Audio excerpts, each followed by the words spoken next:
Leo rising. How you doing, Leo?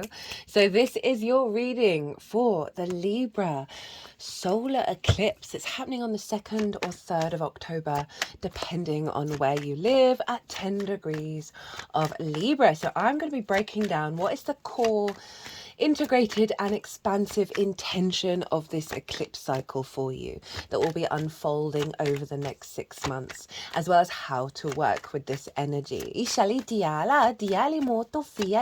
Now, before I kick off, I keep forgetting to mention this at the beginning of the videos.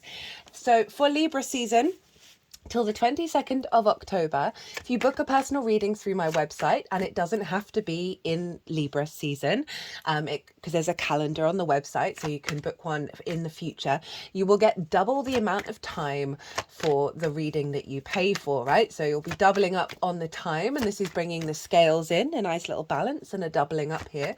And that's available, as I said, until the 22nd of October for all of you who book through the website, or which is in the description box and also on the community page. So I read for the rising signs. So for those of you who have Leo elsewhere in your chart, look to where it falls, look to the house that it's in, and the themes of that house. You want to apply those themes, as well as all the meaning that's going on in the sign of Leo, to the messages that come through in these readings. It will be as if that Leo energy from your natal chart has now energetically moved to the first house. So the astrology that I'm going to talk about for the rising sign will still relate. You just got to add on your own natal chart meaning on top of it. As always, take what resonates, leave what doesn't. So as I said, there are going to be 2 piles in the tarot. The first one is the most integrated and expansive energy around how this eclipse is affecting the Leo collective, right? So what's the intention behind all the things, the good, the bad, the beautiful, and the ugly? And the reason why I tap into this, and I also do that in the collective reading. That reading is already out. It's always the first video to go out, where I break down the astrology in way more detail and tap in to that bigger collective intention. Also did a collective tarot reading, and that was beautiful. It was so in alignment with the astrology and really elevating what's going on here. It was absolutely wonderful. So this reading will be added on top of the baseline collective intention.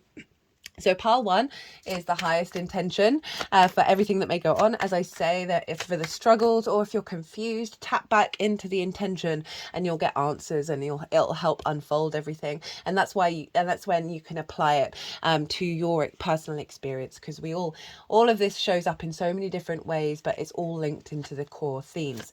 Pile 2 is going to be the energy of how to amplify and work with this integrated and expansive intention.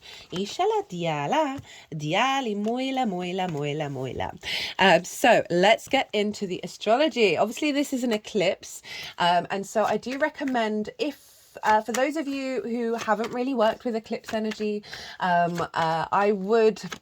mean, it's my personal practice. I'll talk about what I do for myself, because this is when the sun and the moon meet on the horizontal and vertical axis, and this doesn't happen very often. It's dealing with 18-year cycles, so it's a bigger thing that our conscious awareness might not know the best way to move forward in alignment with that. And so with any eclipse, I do recommend not planning anything in advance, right? So if you feel intuitively guided to do things around the eclipse energy, that's when you know that you're in alignment with the intention of the eclipse. Also, if anything comes from the outside world into your world, say an offer to go and do something, or an experience, an opportunity, whatever that may be, that's more in alignment with the bigger picture, rather than you setting out and going, oh, this is where it falls in my chart, these are the intentions, these are the manifestations that I'm going to do. I tend to just sort of let that all go around eclipses and go with the flow of it. Obviously, do what feels right for you. We are all here to figure out how it works for ourselves and not do what everybody else tells us to do. So trust in your intuition with this one. Now, Leo risings, where is this happening? This is happening in your 3rd house. This is the house of the goddess. This is the moon's favorite place to be. So you're getting a real heightened energy from the moon, right? Of your intuition, whether your needs are being met or not. how you give and receive nourishment. This is how we put meaning into our day to day. It's where the big picture perspectives of the ninth get funneled into the mundane world. I love the third house. I think it's very helpful for us on our journey to find the joy, find the meaning in the little things. And the more that we do that, the more that funnels into the bigger picture as well. It is also the lens in which you communicate through. So seeking balance, seeking equality in the way that you communicate. It is your environmental frequency and what you operate best in. Itoe on a day-to-day basis. It's your local community. It's about learning new things because it's linked into schools as well as short distance trips. Now, the South Node has been there since July last year, and the South Node represents the tail of the dragon. It's more of a yin, inner, esoteric journey. You can see releasing and purging, a sense of isolation, an inner space, things not necessarily outwardly manifesting, but you're refining everything that isn't being released, right? You're bringing depth and nuance to this area of your chart. So you may have just found yourself a little bit disconnected from your community. You may have felt not having a strong need to communicate with everybody all the time, and instead focusing your energy on things that really are really important to you, that are going to serve your longer term goals. Diana, as well as an elevation and a deepening on a spiritual level in the lens in which you communicate and how you work with your local environment. So this is the last new moon eclipse, in South Node eclipse in Libra, for another 18 years. So we're closing out an old cycle and activating a new one with this eclipse. It's an annular eclipse, and this means we're going to get the ring of fire. I've pulled some tarot cards and talk about that in a lot more detail in the collective reading, so go check that out for that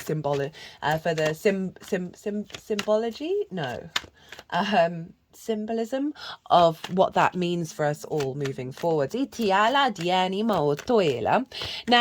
the South Node is here. Lilith, Mercury and Juno are all conjunct this moon. Love this energy. So Lilith for me is about respect, honor and dignity, equality when working with others, right? Lilith is very confident and very independent. If she struggles with hierarchical systems that don't make any sense, as well as hypocrisy. Say, for example, if somebody tells you you cannot do a thing, but they do it and they give you no good reason why. And so that's the level of sort of hypocrisy, and also the sort of the unwillingness to communicate and the desire to dominate is those hierarchical systems that don't make any sense. And so Lilith has the vast capacity of one, engaging with this and trying to get it to work. But when she realizes, oh no, this is just not going to happen, she's off to go and live her best life. So there's a real confidence of independence and also change, while also wanting healthier relationships that serve both parties. So co-creation rather than codependency.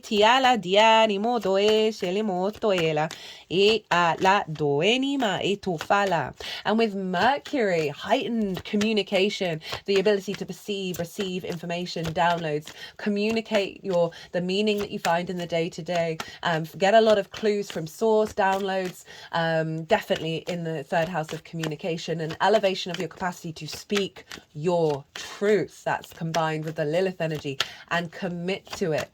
Juno being there is incredibly powerful. And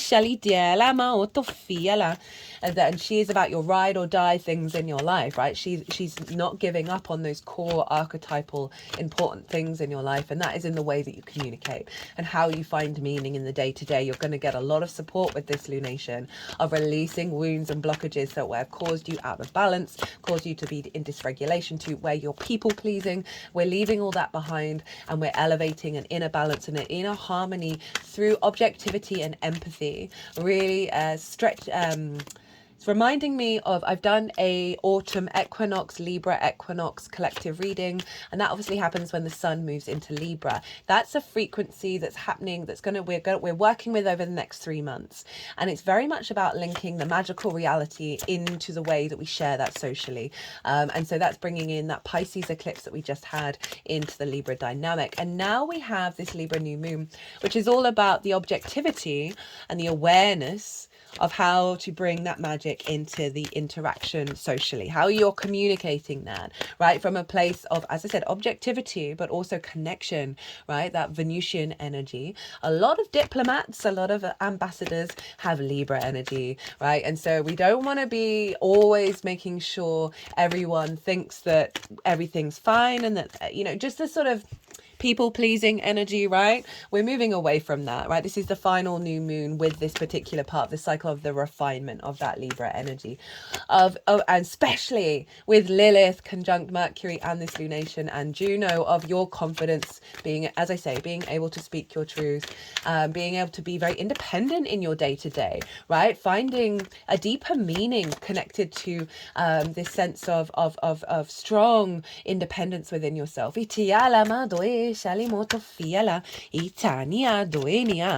Now, there's some cool stuff going on. I'm going to touch on it very briefly here. It's all in the collective reading. Venus, the ruler of Libra, is in the sign of Scorpio, right? In your 4th house of your roots and your foundations, your ancestors, both blood and soul lineage, as well as your parental figures and the things that you do in private. Well, there we go. That's all the cards out. Ishali diala, diali ma oit ini ma ela. Ishale moila ma doe, shale motofiala. Iti ala ma doenia. Ela, ela, ela, ela, ela, ela. So let me just, you're going to have 2 oracle cards as well. So I'm going to shuffle those as I finish up the astrology.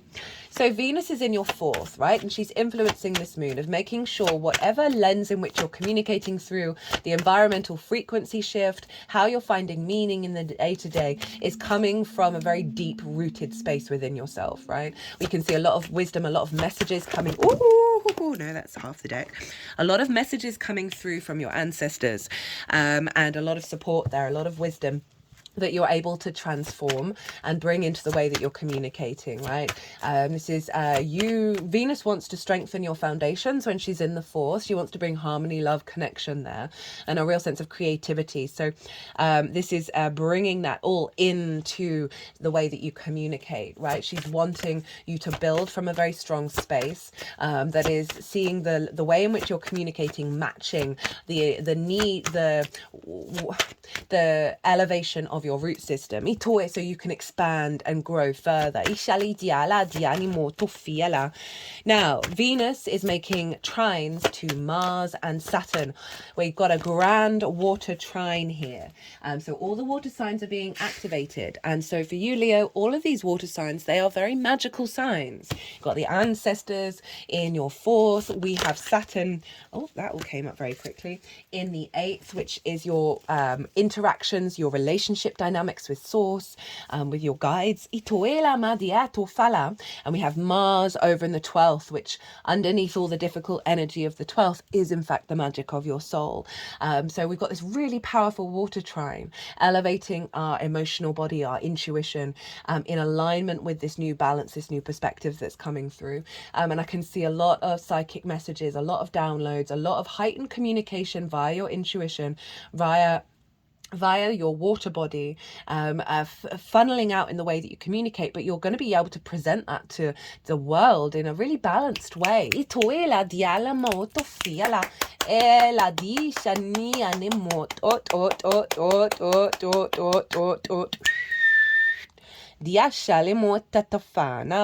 So that is a beautiful water trine going on, elevating and releasing wounds around unhealthy relationship dynamics, Saturn in the 8th, unconscious belief systems that are limiting and based on trauma, Mars in the 12th, being funneled into Venus. So she is transmuting this energy in your root system, giving you a stronger capacity and control of your emotional body, and therefore the magic that flows through the water within you, the elevation of the consciousness that's bringing in heightened elevation of perspectives in the way that you communicate and observe the meaning in your life. Now,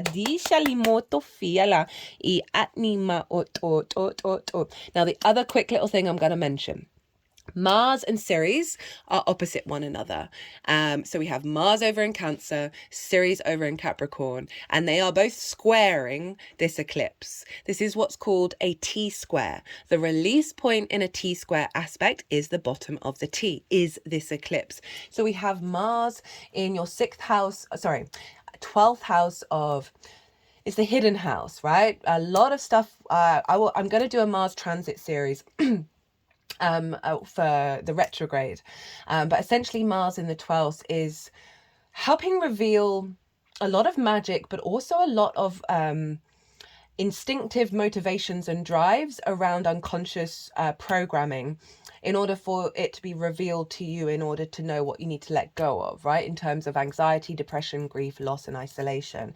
You may just find that you're doing a lot of things behind the scenes, that you might not necessarily see a lot of this all be manifest until Mars leaves the sign of Cancer. But overall, I love Mars in the 12th. This is when I was in a 12th house year, and when Mars entered Cancer, that's when the movements that I do got activated.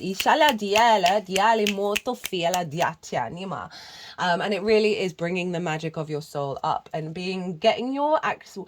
It's really handy with Mars in the 12th in the sign of Cancer for you Leo risings, is to observe your actions, and because you're getting a lot of clues from the magic of your soul through your instinctive actions that you're taking. The opposition with Ceres is over in your 6th house of work, how you work, how you figure things out.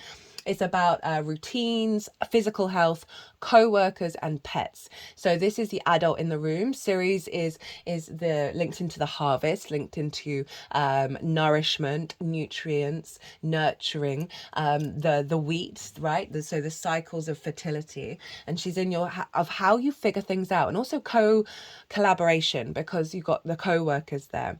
So there's something about bringing in our capacity through our actions, and with Ceres, our awareness of where the long-term goal nutrients and nourishment are going to be, and how to bring that into being in our day-to-day, and also in the way that you communicate. I feel like you've got a lot of resources in communicating the way that you work, in alignment with bringing that magic of your soul through the actions that you're taking, coming into an alignment through the activation of this eclipse, of being able to harmonize this all in the way that you move through the world on the day-to-day. So you're going to see a stronger energy around your capacity to work in co-creating relationships. There is an alignment with your soul's true nature.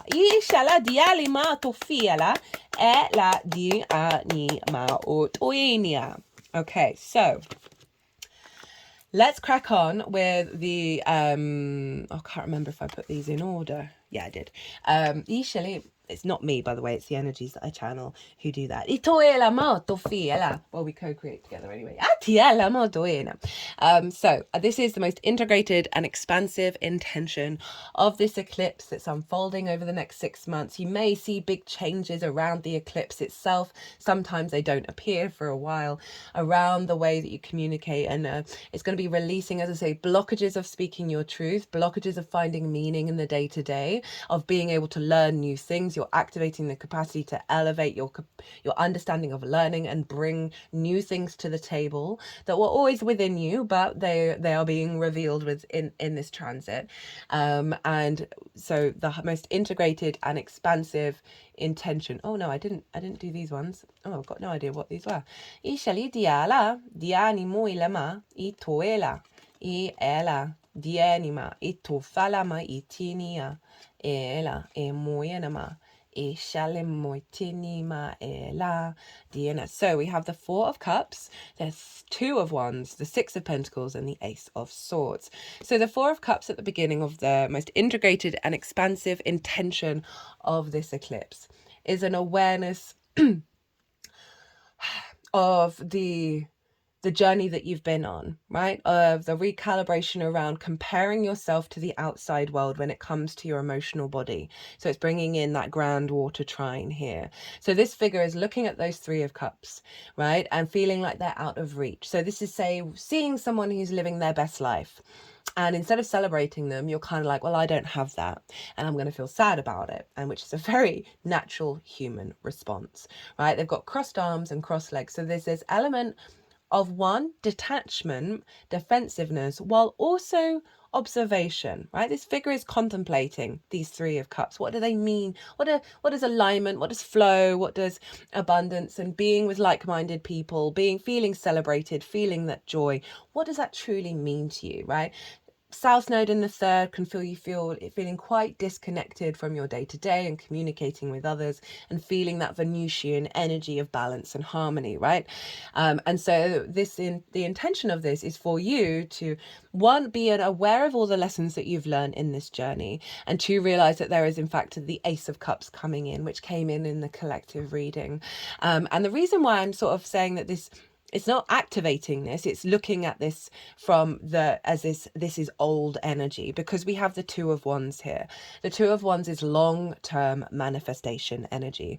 This figure is getting the lay of the new land, right? And they're a bit restless because they want to embark on the new journey, but this is like observing everything, bringing nuance, bringing depth, really understanding your new environment, right? This figure is standing on top of a castle. They're surveying their local community, right? Venus in the home, or being an awareness of your new environment, right? Sometimes we need time to integrate that. And this Two of Wands is saying you're going to be doing that. It's going to serve your long-term manifestation. So there's also fire energy. So that's that Aries energy where the North Node is. Chiron is there as well, opposite Juno. I talk about that in the collective reading.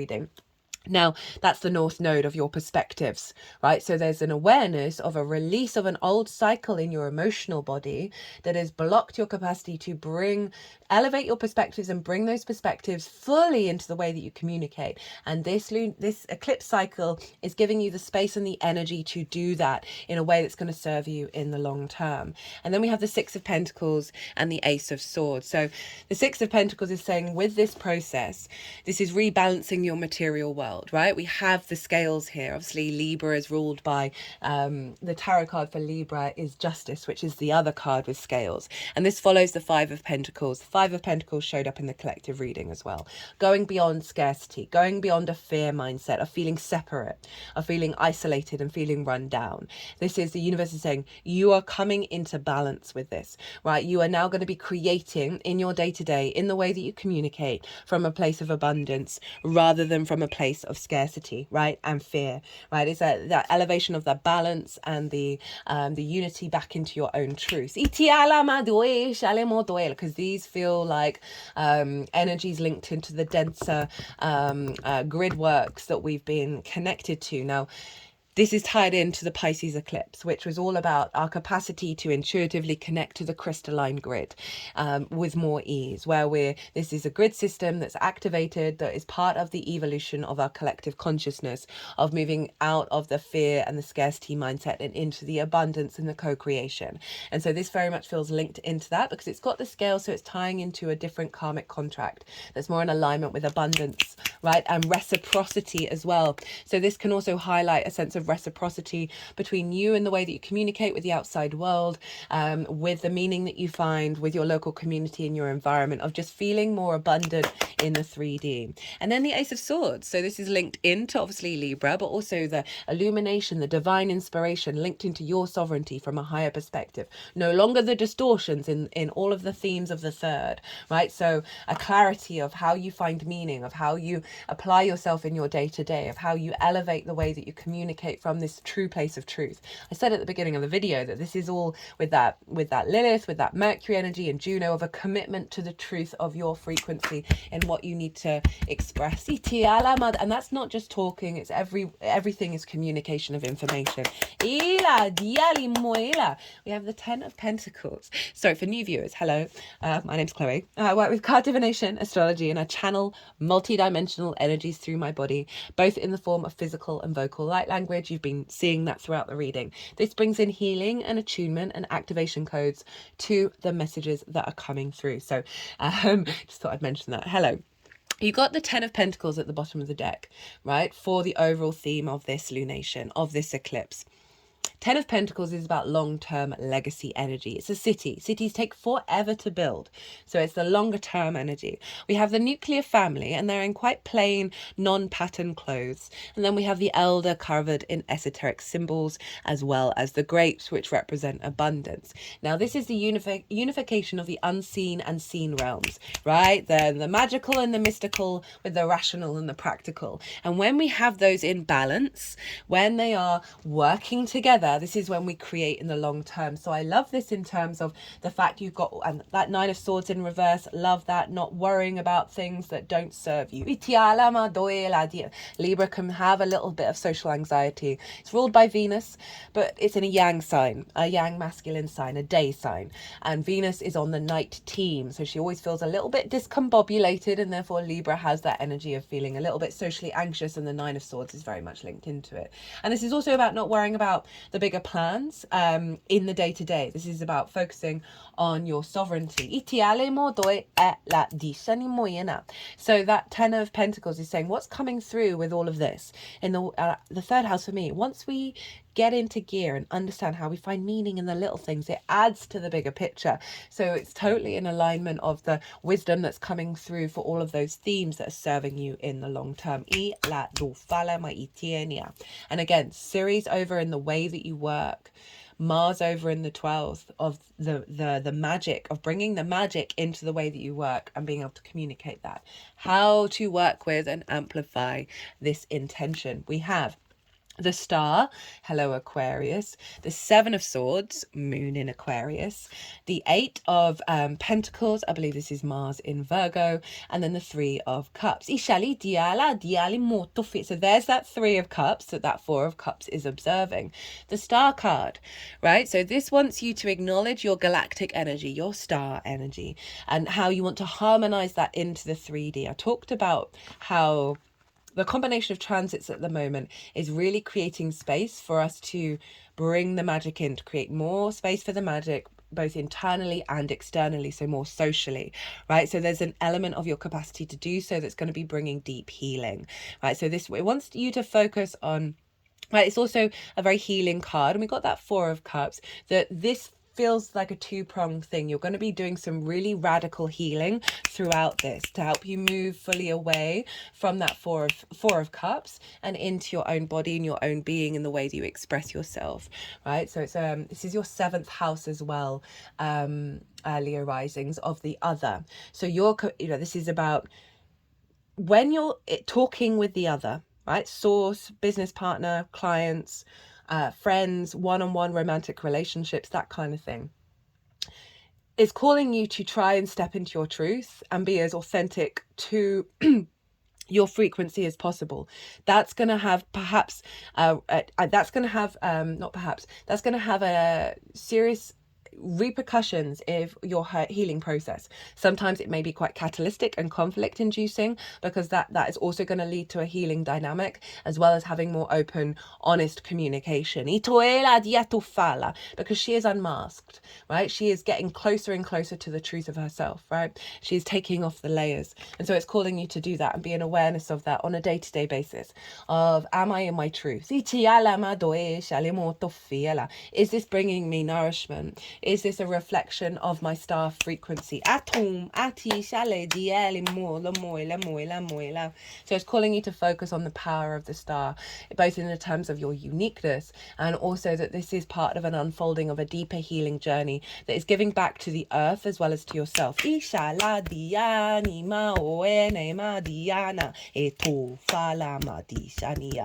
Also feel this of maybe doing some meditations connecting to the stars. There may be a particular star cluster or individual star that you really connect to, going out at night, connecting to that star, or having a picture or whatever, or just imagining it and seeing what messages you're getting from it.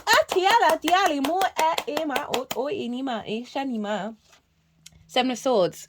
So love the Seven of Swords. It's the color of the sun, it's stealing away the Five of Swords, which is all about domination and subjugation, the bully and victim mentality, conflict, winning, but at what cost? It's stealing that away. So this is all about thinking differently, doing things differently. And so this is calling you to open your perspectives in the way that you engage with information and how you share it and how you find meaning in it. It's calling you to reflect on where is there conflict in your life in the way that you understand and perceive and communicate and find meaning, and figure out, okay, well, how can I flip the switch on this? How can I elevate this? It's also calling you to, when you are in perhaps heated debates or discussions, to think of ways to step beyond that. And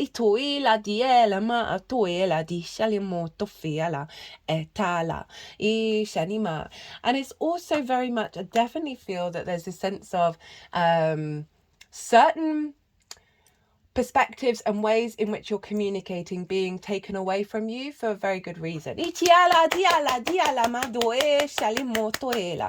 And to work with that inherent frequency that's going to come through is to be really open and observe the shifts in the little things as each day goes, of observe how you're perceiving things, right? That's really going to create space for you to be open to the changes. We then have the Eight of Pentacles. And following that 7, this for me is the whistle while you work card. This is about the refinement process. The South Node is all about refinement. It's about releasing and letting go, but then refining and elevating that which is left, right? So this figure is really going over and over and over the symbol of Venus, which is the 5-pointed star.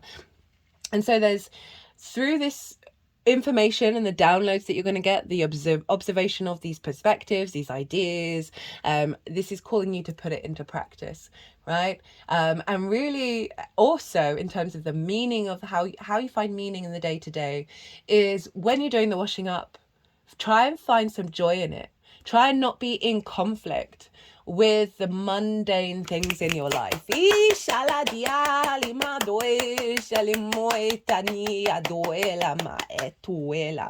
Now, going back to that Venus, Mars and Saturn energy, right?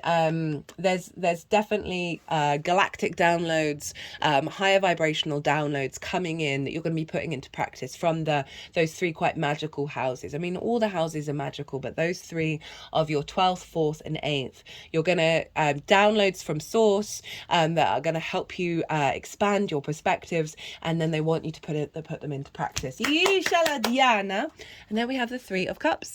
So this is again sort of similar to what I was saying of like, find the flow and the joy and the abundance in doing the washing up, right? That's just one example. I love doing the washing up. It's such a cleansing activity. But those little things where you're like, oh, you know, right? The 3rd house is the day-to-day, right? Of the sort of the mundane of it all. And this is really calling you to, you know, when you're walking to the shop, imagine you're walking to the thing that you most desire in all the world, and the absolute joy that you can walk to the shop and buy something that you need. This is about finding the flow, the alignment, the abundance in all the opportunities that you have and the experiences that you have in the day-to-day, and cultivate that frequency. Also, the 3 of Cups. Now, this reference comes from the YouTube channeler, The Birth of Venus, and she references the 3 of Cups as being your spirit team, your guides, all working together with you through your emotional body. So there may be something about calling on them for the downloads from the ease, to bring in ease and flow. Remember, all that water is being activated, and it's likely, because we've got Mars and Saturn, which are the 2 malefics, to bring up difficulties. And when that happens, you've got to channel that Venus in your 4th of the empowerment of your ability to look at it face on, while still holding space for the uplift and the connection and the harmony.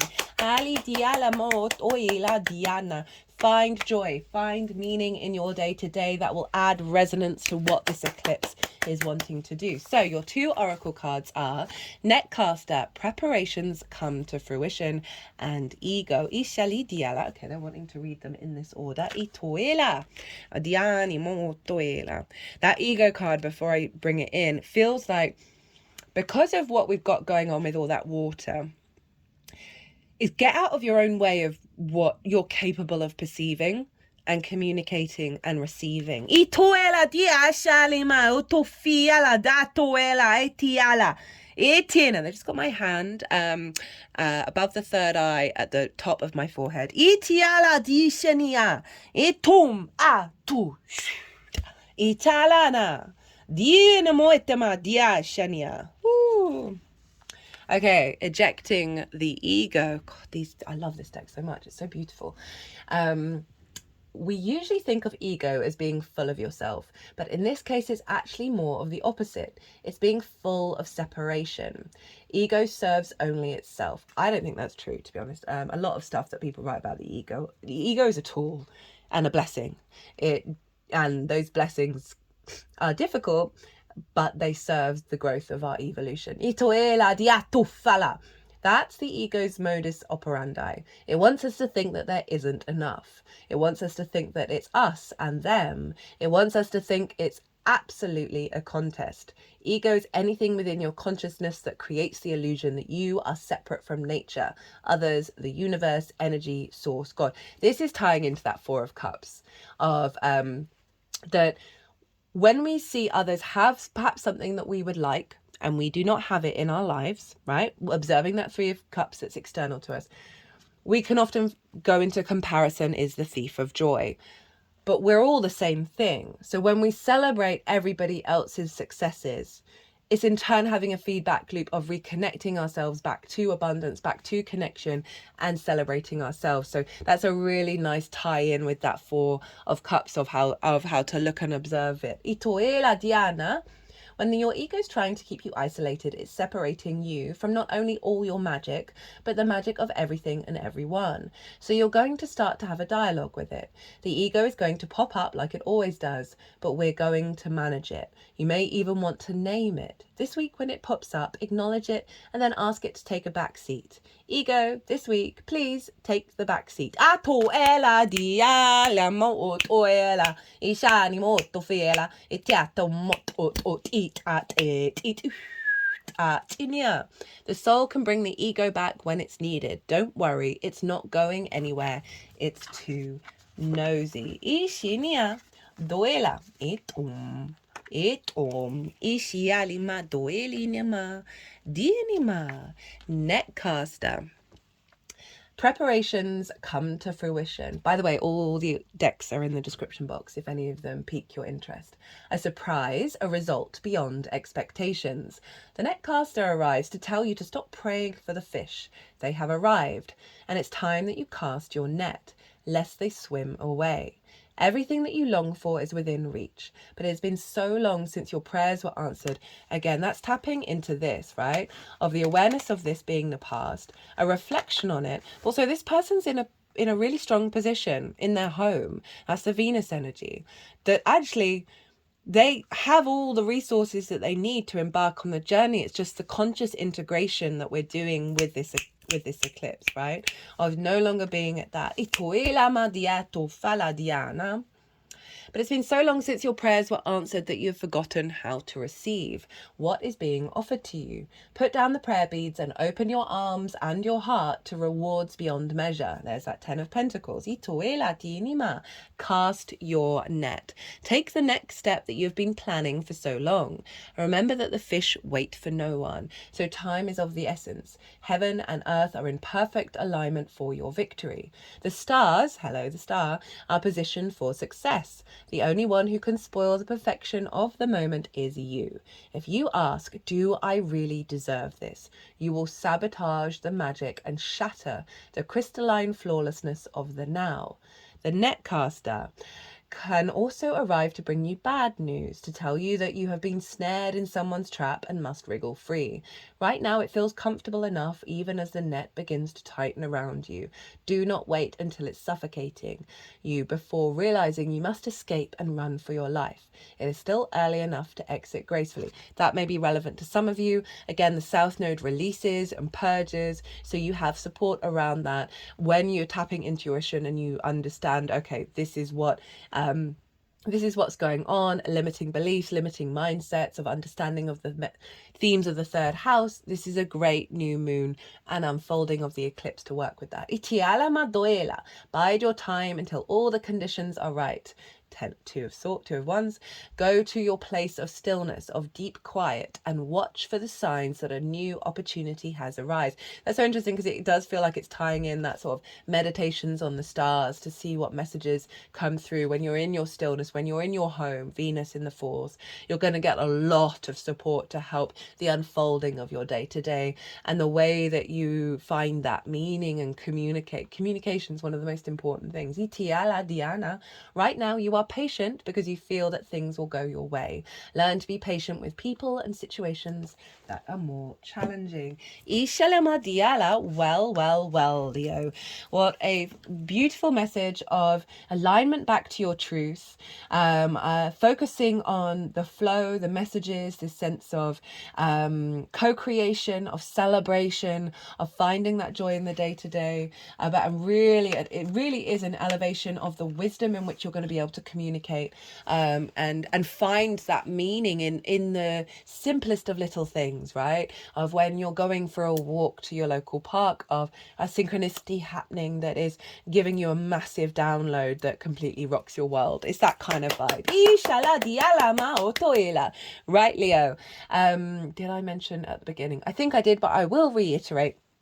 For those of you who feel called to get a personal reading, if you book that reading on my website, but in Libra season, so till the 22nd of October, you will get double the amount of time for the money that you pay. This can be a reading at any time. It doesn't have to be in Libra season because there's a calendar on the website, so you can book way into the future.